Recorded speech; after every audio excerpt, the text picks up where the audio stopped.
భర్త మహాశయులకి, భక్త మహాశయులకి విజ్ఞప్తి.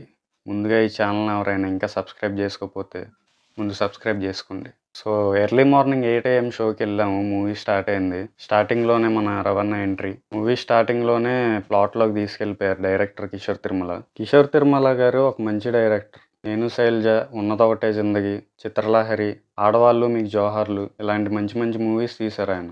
ఇప్పుడు 'భర్త మహాశయులకు విజ్ఞప్తి' అనే మూవీతో ఇంకో మంచి హిట్ కొట్టారనే అనుకోవచ్చు. దానికన్నా ముందు మీరు థియేటర్‌లో నుంచి బయటకొచ్చేటప్పుడు డైరెక్టర్ ఒక మంచి మెసేజ్ ఇచ్చారని మీకు అర్థమైద్ది. మూవీ ఫస్ట్ హాఫ్ 1½ అవర్ ఉంది. 1½ అవర్ కూడా లాగ్ అనిపించదు. అలా అలా అలా అలా వెళ్ళిపోతూ ఉంటది. ఫ్యాబులస్ ఫన్ ఉంది మూవీలో. షాపింగ్ మాల్ సీన్ ఒకటి ఉంటది. అది మరీ ఫ్యాబులస్ అసల. బీజీఎం బావుంది, కామెడీ బావుంది.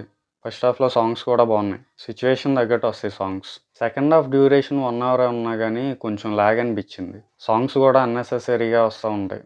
కామెడీ కూడా అంతలా పండలేదు. కానీ మూవీ క్లైమాక్స్‌కొచ్చేసరికి ఒక మంచి ఎక్స్‌పీరియన్స్‌తోనే బయటకొస్తాం.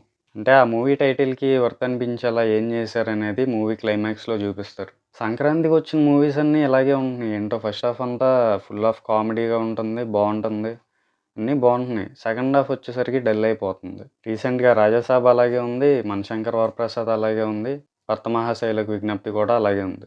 ఇంక రేపు 'అనగనగా ఒక రాజు' ఇంకా 'నారి నారి నడుమ మురారి' ఉన్నాయి. అవి కూడా చూసి చెప్తాను.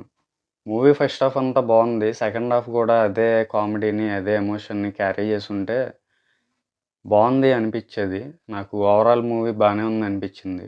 అంటే బాలేదని కాదు, బానే ఉంది. సంక్రాంతికి మీ ఫ్యామిలీ మెంబర్స్‌తో ఇంకా ఫ్రెండ్స్‌తో వెళ్ళొచ్చు మూవీకి. రవణకి కమ్‌బ్యాక్ అని కూడా చెప్పొచ్చు.